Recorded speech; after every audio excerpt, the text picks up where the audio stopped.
اعوذ باللہ من الشیطان الرجیم بسم اللہ الرحمن الرحیم الحمد للہ رب العالمین والصلاة والسلام علی اشرف الانبیاء وسید المرسلین وخاتم النبیین سیدنا و نبینا شفیعنا حبیب قلوبنا مولانا بالقاسم محمد اللہم صلی علی محمد وآل محمد وعلی آل بیتہ الطیبین الطاہرین المعصومین ولعنت اللہ علی اعدائہم اجمعین الی قیام یوم الدین رب اشرح لی صدری ویسر لی امری واحلل عقدۃ من لسانی یفقهوا قولی اما بعد قال اللہ تبارک و تعالی فی کتابہ المجید و فرقانہ الحمید بسم اللہ الرحمن الرحیم النبی اولی بالمؤمنین من انفسہم و ازواجہ امہاتہم۔ عزیزان محترم، السلام علیکم ورحمۃ اللہ وبرکاتہ۔ 16 رمضان المبارک 1439 ہجری 1 جون 2018 کی شب بوقت سحر جیو ٹیلی ویژن نیٹ ورک کے سحری پروگرام جس کا موضوع تھا وفات ام المؤمنین بی بی عائشہ کے موضوع پر میں نے گفتگو کی۔ میرے اس گفتگو کو ویڈیو کلپ کے ذریعے چند ناعاقبت اندیش علماء اور افراد نے منتشر کی اور پخش کیا۔ اس کے ذریعے سے لوگوں میں مومنین میں غلط فہمی پھیلائی گئی اور لوگوں کو گمراہ کیا گیا۔ میرے ایمان اور ذات پر غلط الزام لگائے گئے، جس کے نتیجے میں نہ صرف یہ کہ مجھے اور میرے گھر والوں کو مغلظات، مختلف قسم کی دھمکی آمیز پیغامات، ٹیلی فون اور مختلف ذرائع سے دھمکیاں دی گئیں، بلکہ ازواج نبی کی شان میں بھی گستاخی کی گئیں اور نازیبہ الفاظ استعمال کیے گئے۔ یہ یاد رہے کہ ہر بات اس دنیا میں بھی اور اللہ کی بارگاہ میں بھی محفوظ ہے، چونکہ اللہ سمیع البصیر ہے۔ جناب شہریار آبدی صاحب، زیغم غربی صاحب، اطہر مشہدی صاحب، اسد علی شاکری، مہدی ایمانی اور وہ دیگر افراد جنہوں نے احمق بھی کہا، نازیبہ الفاظ بھی کہے، آپ لوگوں نے جس انداز میں گفتگو کی اور نازیبہ بد اخلاقی، بدتمیزی اور دھمکی آمیز پیغامات آپ کے لب و لہجہ یہ بتا رہا ہے کہ آپ کے پاس ائمہ اطہار علیہم الصلاۃ والسلام کی نہ تعلیم ہے نہ اخلاق، چونکہ ائمہ اہل بیت علیہم الصلاۃ والسلام کا نہ یہ تعلیم ہے اور نہ یہ انداز گفتگو۔ پھر بھی میں آپ سب کا احترام کرتے ہوئے آپ کو جواب دے رہا ہوں۔ اب میں اپنی ویڈیو کلپ کے حوالے سے کچھ سوال کرتا ہوں۔ سب سے پہلے میں یہ پوچھنا چاہتا ہوں کہ میں نے کیا کہا؟ میں نے ایسی کون سی بات کی؟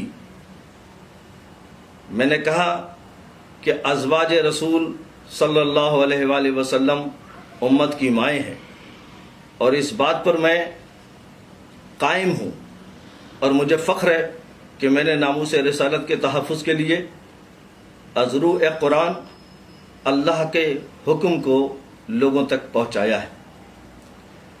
کیا آپ ازواج رسول کو اور خصوصاً بی بی عائشہ کو کیا آپ اپنی ماں نہیں مانتے؟ آپ ازواج رسول کو ماں کا درجہ نہیں دیتے؟ کیا قرآن کی اس آیت کا آپ انکار کرتے ہیں؟ النبی اولی بالمؤمنین من انفسہم وازواجہ امہاتہم۔ یہاں یہ حکم خدا ہے، یہ اللہ کا حکم ہے، اور اللہ کے حکم کے سامنے کوئی بات کسی بھی شخص کی اہمیت نہیں رکھتی۔ اگر آپ نہیں مانتے ہیں تو آن ایئر آ کر کے بتائیں کہ ہم بی بی عائشہ کو ازواج رسول میں شامل نہیں کرتے، یا ان کا احترام نہیں کرتے، یا ان کی ماں، ان کو ہم ماں تسلیم نہیں کرتے، تو آپ جانے اور آپ کا خدا جانے یہ قرآن کا حکم ہے، اللہ کی بات ہے جو میں نے پہنچائی۔ اور اگر آپ مانتے ہیں تو اتنی طوفان بدتمیزی، بدگمانی، تعویلات کیوں کی گئی؟ جبکہ ماں ایک منصب ہے،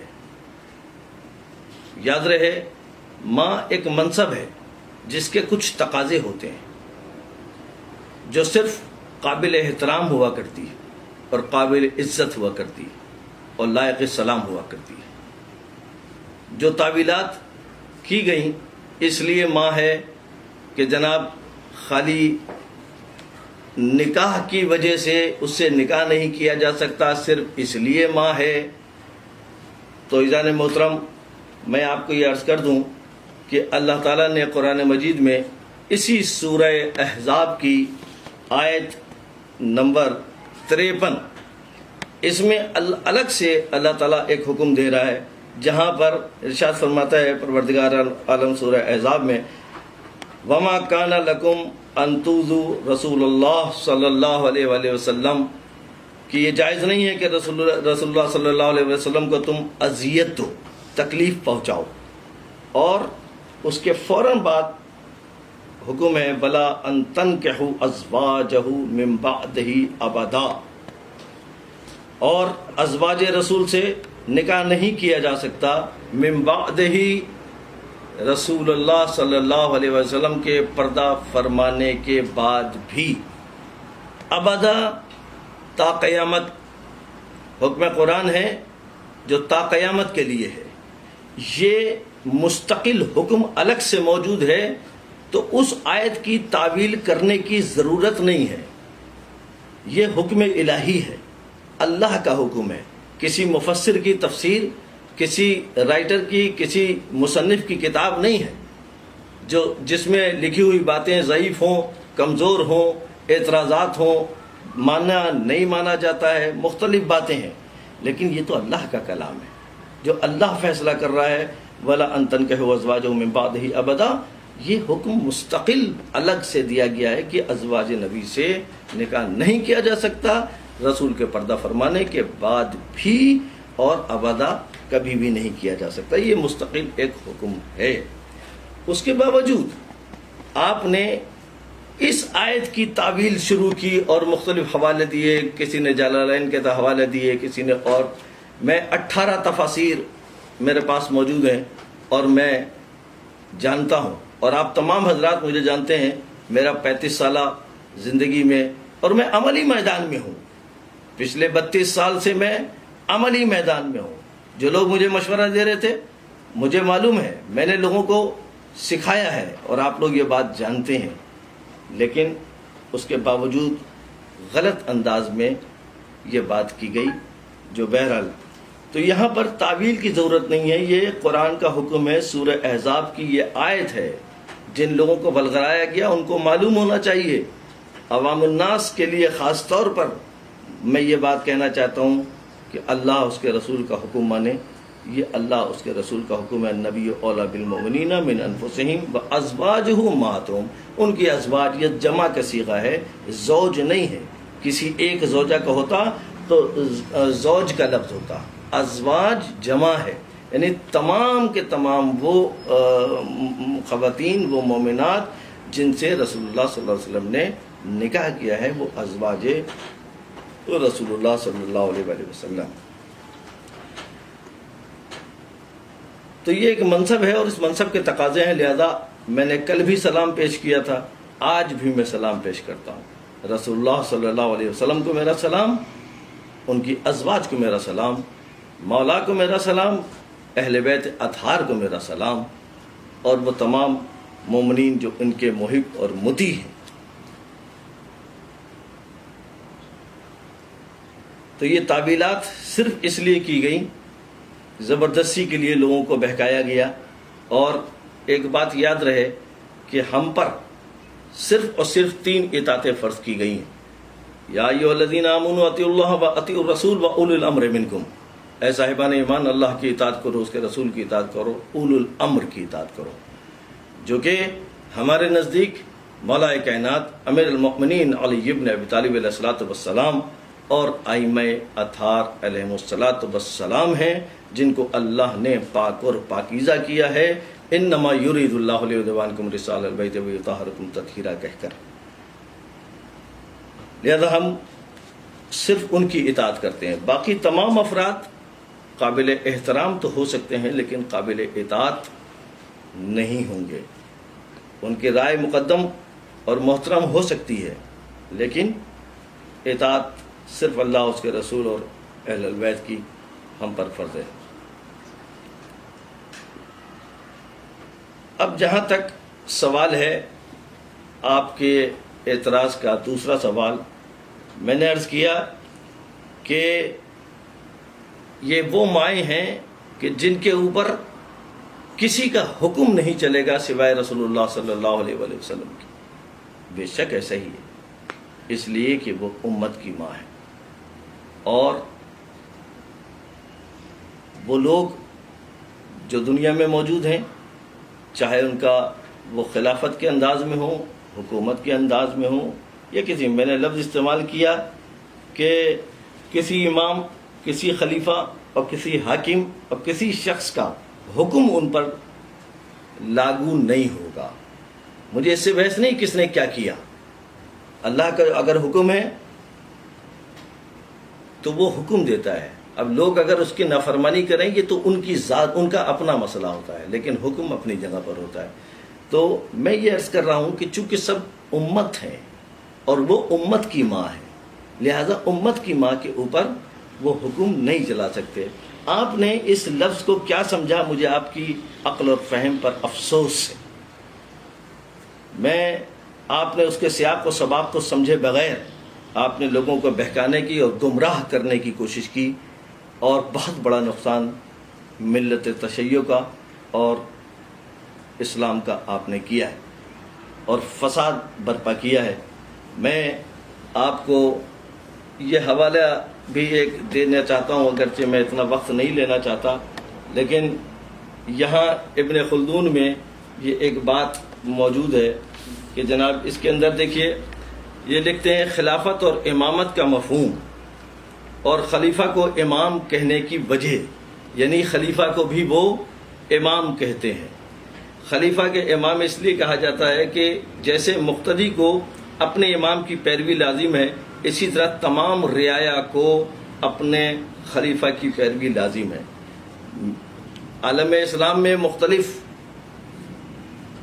آپ کے پاس فرقے موجود ہیں، مختلف نظریات موجود ہیں، اور ہر مکتب میں خلیفہ اور امام موجود ہیں۔ تو کیا ہر خلیفہ اور ہر حاکم اور ہر امام ازواج رسول کو حکم دے سکتے ہیں؟ ایسا نہیں ہے، یہ حق نہیں ہے، چونکہ وہ ازواج رسول ہیں۔ اس کے سوا آپ نے ان لفظوں کے ساتھ لوگوں کو بہکانے کی کوشش کی۔ اب یہ آپ کا فہم ہے، میں نے مولا کی بات نہیں کی، نہ میں نے مولا کا نام لیا، لیکن میں اتنا جانتا ہوں کہ دنیا کے وہ لوگ کہ جو موجود ہیں اور صاحبان حکومت، جن کو عام انداز میں کوئی خلیفہ کہتا ہے، کوئی امام کہتا ہے، اور کوئی حاکم وقت کہتا ہے، اور اس کو اولو الامر بناتا ہے یا سمجھتا ہے، تو ہر حاکم وقت نہ اولو الامر ہو سکتا ہے، نہ ہر حاکم وقت امام ہوگا، نہ ہر حاکم وقت خلیفہ ہے، اور ان لوگوں کی یہ رعایا پر اپنی حکومت کریں، لیکن ازواج رسول کے اوپر یہ حکم دینے کا حق نہیں رکھتے۔ میں تیسرا ایک نقطہ اہم ہے، میں بہت زیادہ نہیں اس کی وضاحت میں جانا چاہتا ہوں، اور مزید نقصانات سے بچانے کے لیے اور بچنے کے لیے، تاکہ ملت میں اتحاد اور اتفاق قائم رہے اور حق کے ساتھ۔ آپ تیسری بات جو کی گئی، بہکانے کی کوشش کی گئی، سورہ تحریم کی آیات کئی طرف اشارہ کیا گیا اور جنگ جمل کی طرف۔ میں اس کی زیادہ وضاحت کی طرف نہیں جانا چاہتا، اور بہت زیادہ وضاحت کی ضرورت نہیں ہے۔ اول تو معاملات رسول اللہ صلی اللہ علیہ وسلم اور ان کی ازواج سے متعلق ہیں، ان کے مابین ہیں، جس کے بارے میں اللہ اور اس کے رسول بہتر جانتے ہیں۔ ہم میں سے کسی کو یہ حق نہیں ہے کہ ہم مابین ازواج رسول اور رسول اللہ صلی اللہ علیہ وسلم کے معاملات پر اپنا حکم چلانا شروع کر دیں، یا اپنے فیصلے کرنا شروع کر دیں، یا اپنے نظریات اس میں قائم کرنا شروع کر دیں۔ یہ لوگوں کے نظریات تو ہو سکتے ہیں، یہ لوگوں کی تو باتیں ہو سکتی ہیں، لیکن اہل بیت اطہار علیہ السلام کا یہ نظریہ نہیں ہے۔ بلکہ میں یہ جو گستاخی کی گئی، اس انداز میں یہ گناہ کیا گیا اور غلط کیا گیا۔ کسی کو ان کی شان میں گستاخی کا حق حاصل نہیں ہے، اس لیے بھی نہیں ہے کہ خود مولا کائنات نے جنگ جمل میں مولا امیر المؤمنین علیہ الصلوۃ والسلام نے مولا کائنات، جو کل بھی مولا کائنات تھے، آج بھی مولا کائنات ہیں اور ہمیشہ مولا کائنات رہیں گے۔ دنیا نہیں تھی تو بھی وہ مولا تھے، دنیا بنی تو بھی وہ مولا ہیں، دنیا ختم ہوگی تو بھی وہ مولا رہیں گے۔ میں یہ جانتا ہوں کہ میں اپنے مولا کا مطیع ہوں، اور مولا نے خود جنگ جمل کے اندر ام المومنین بی بی عائشہ کو انتہائی احترام اور عزت کے ساتھ، ان کے بھائی محمد بن ابی بکر کے ساتھ انہوں نے ان کو رخصت کیا اور احترام کے ساتھ، اور یہاں تک تاریخ کے جملے ملتے ہیں کہ انہوں نے خود دریافت کیا جا کر کے ام المومنین بی بی عائشہ سے کہ آپ کو کسی قسم کی کوئی تکلیف یا کوئی چوٹ یا کوئی اذیت تو نہیں ہوئی؟ انہوں نے فرمایا نہیں۔ اس کے بعد مولا کائنات نے ان کو احترام کے ساتھ رخصت کر دیا۔ میں حوالے کے لیے اگر چاہوں گا تو میں 25 کتابیں بھی دے سکتا ہوں، لیکن اس وقت بھی میرے پاس سامنے ہاشم معروف حسنی صاحب کی، یہ لبنان سے، اور سیرت ائمہ، اس میں کے اندر بھی یہ مولا کائنات کا یہ وہ لکھا ہوا ہے۔ اب میں وقت کی قلت کے تحت میں عبارتیں نہیں پڑھ رہا بہت تفصیل سے تفصیل، لیکن یہ واضح طور پر لکھا ہے کہ مولا کائنات نے خود بی بی سے دریافت کیا کہ آپ کو کوئی تکلیف تو نہیں پہنچی، اور عزت اور احترام کے ساتھ ان کو رخصت کیا۔ میں یہ سمجھتا ہوں یہ تعلیمات مولا علی اور اہل بیت علیہ الصلوۃ والسلام کی، انہوں نے اپنے قاتلوں اور اپنے دشمنوں کو بھی کبھی غیر اخلاقی بات ان سے نہیں کی۔ کون لوگ ایسے ہیں کہ جن کی آپ کی گفتگو اور آپ کا انداز یہ اہل بیت کا نہیں ہے، یہ اماموں کا نہیں ہے طریقہ، یہ مولا کا نہیں ہے، یہ رسول اللہ صلی اللہ علیہ وسلم کی تعلیم نہیں ہے۔ یاد رکھیے گا کہ اہل بیت اطہار علیہ السلام نے دنیا کو اگر فتح کیا ہے تو اپنے علم اور اخلاق اور کردار کے ذریعے فتح کیا ہے۔ یہ آپ لوگوں کی طرح یہ بدتمیزی، بد اخلاقی، بد تہذیبی کے انداز میں نہیں، یہ اللہ کا حکم نہیں ہے، اور نہ یہ قرآن کا حکم ہے، اور نہ یہ معصومین کی تعلیمات ہیں۔ میں یہاں ایک دو باتیں ضرور عرض کر دینا چاہتا ہوں کہ وَلَا تَسَبُّوا الَّذِينَ يَدْعُونَ مِن دُونِ اللَّهِ وَيَسُبُّوا اللَّهَ عَدْوًا بِغَيْرِ علم۔ ان لوگوں کو بھی برا مت کہو جو اللہ کے سوا کسی اور کی عبادت کرتے ہیں، یہ اللہ کا حکم ہے، یہ ان کا فیصلہ۔ اللہ کہتا ہے کہ کسی کو برا نہ کہو۔ اللہ تعالیٰ نے فرقہ واریت سے لوگوں کو روکا ہے۔ ان الذین فرقوا دینہم وکانوا شیعا لست منہم۔ اللہ تعالیٰ قرآن مجید میں سورہ انعام میں یہ اعلان کر رہا ہے کہ وہ لوگ جنہوں نے دین کو فرقوں میں تقسیم کر دیا، مختلف فرقوں میں بٹ گئے، وکانوا شیعا، اور گروہ در گروہ تقسیم ہو گئے، اللہ تعالیٰ اپنے محبوب رسول اللہ صلی اللہ علیہ وسلم سے فرماتا ہے لست منہم، اے رسول آپ کا ان سے کوئی تعلق نہیں ہے جن لوگوں نے اپنے دین میں جو ہے نا گروہ بندیاں کی اور فرقہ واریت پیدا کی، اور جس کی وجہ سے فساد پیدا کیا۔ وما انت علیہم بوکیل، سورہ شورى میں واضح اعلان کرتے ہیں کہ آپ ان کے وکیل نہیں ہیں، آپ ان کے ذمہ دار نہیں ہیں۔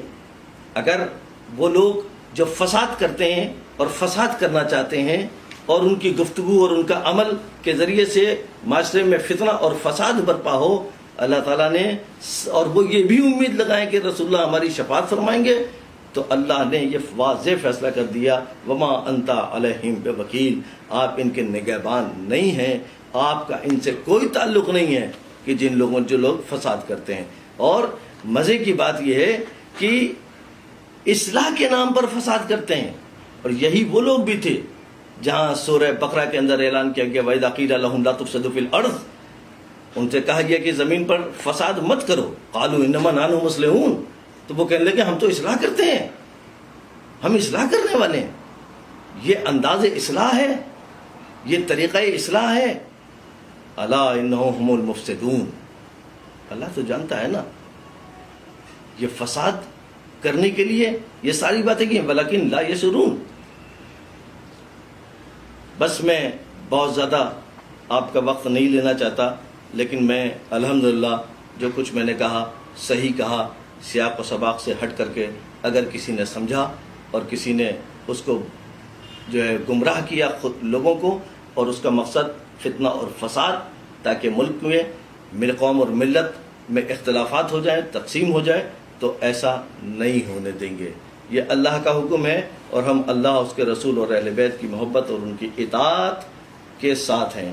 باقی آپ کی مرضی ہے، آپ کیا ہے. لیکن یہ بات بھی یاد رکھیے گا کہ اللہ تعالیٰ یہ واضح کہہ رہا ہے آپ کو سمجھنے کے لیے ہمارے لیے، قُلْ هَلْ مِن شُرَكَائِكُم مَّن يَهْدِي إِلَى الْحَقِّ، کیا تم میں سے کوئی ایسا ہے جو حق کی ہدایت کر سکے؟ قُلِ اللَّهُ يَهْدِي لِلْحَقِّ، ہدایت تو صرف اللہ کرتا ہے، اور اللہ اس کی ہدایت کرتا ہے کہ جو طلب ہدایت کرتا ہے. جو خود محتاج ہدایت ہو وہ کیا ہدایت کرے گا کسی کی؟ جو خود اپنی سانس کا محتاج ہو وہ کیا کسی کی ہدایت کرے گا؟ جو خود جہل سے لبریز ہو وہ خود کیا کسی کی ہدایت کرے گا؟ اللہ تعالیٰ اسی سورہ یونس کے آیت آخر میں فرماتا ہے فَمَا لَكُمْ، آخر تم کو ہو کیا ہے، کیا ہو گیا ہے تم لوگوں کو؟ کیف تحکمون، اور کس طریقے سے فیصلے کرتے ہو تم لوگ؟ اس بات کو سمجھنا چاہیے. اور یہ بھی یاد رکھیے کہ کسبی علم یقین نہیں ہوا کرتا. قرآن میں اس بارے میں بھی اشارہ کیا وَمَا يَتَّبِعُ أَكْثَرُهُمْ إِلَّا الظَّنَّ، تم اتباع نہیں کرتے، اکثریت تو ظن پر اتباع کرتی ہے، گمان پر چلتے ہو، اپنے گمان پر فیصلے کرتے ہو، اپنی روایات اور تاریخوں پر فیصلے کرتے ہو. میں اللہ اور اس کے رسول اور اہل بیت اور قرآن کے مطابق فیصلے کرتا ہوں، میں اس کے مطابق چلنے کی کوشش کرتا ہوں. چونکہ میرے نبی نے فرمایا تھا کہ انی تارکم فیکم مستقلین کتاب اللہ و عترتی اہل بیتی ما ان تمسکتم بہما لن تضلوا بعدی.